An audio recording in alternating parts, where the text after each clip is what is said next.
ఆ పరమేశ్వరుడికి మనం ఏదైనా విశేషంగా చేద్దాం అనుకున్నాం అనుకోండి, ఆయనకు సంబంధించినటువంటి పర్వదినం ఎప్పుడు వస్తుందయా?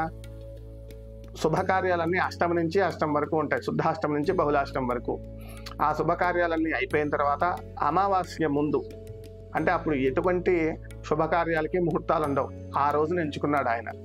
సరే అది కూడా వదిలేద్దాం, ఏమైనా మంచి సువాసన వెదజల్లేటువంటి పువ్వులు ఇష్టమయ్యా, అవి తీసుకెళ్ళిద్దామా అనుకుంటే మారేడు ఆకులు ఇష్టం. ఎటువంటి వాసన లేనటువంటిది, ఎటువంటి విశేషము లేనటువంటి ఆ మారేడుకాయ అంటే ఇష్టం ఆయనకి. ఆ మారేడు ఆకు అంటే ఇష్టం. ఆ మారేడాకు పెట్టి అట్లనే గంధము, పసుపు, కుంకుమ ఇత్యాది ద్రవ్యాలన్నీ కాదట ఆయనకు కావాల్సింది. ఏమిటయా? భస్మం, విభూది. ఎక్కడ పడితే అక్కడ ఏ కట్టెని కాల్చినా వచ్చేటువంటి భస్మం చాలుట. ఆ భస్మం తీసుకుపోయి ఆయన మీద వేస్తే చాలుట, దానికే సంతోషపడతాట. ఇందుకనే వీరిని జగతః పితరౌ వందే పార్వతీ పరమేశ్వరం అని కాళిదాసు వర్ణించింది.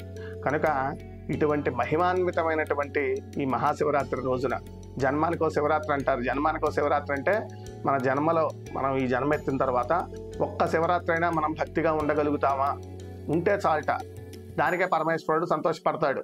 పోనీ నువ్వు 60 ఏళ్ళు బతికే 60 శివరాత్రులు చేయమని కోరుకోడు ఆయన. ఒక్క శివరాత్రి వేరే ఆలోచన లేకుండా మన హృదయమంతా కూడా ఆ పరమశివుడిని నింపుకుని ఆ రోజంతా కనుక ఆ పరమశివ ధ్యానంలో ఉండగలిగితే చాలు, ఈ జన్మ తరించినట్టే, స్వామిని మనం చేరుకున్నట్టే.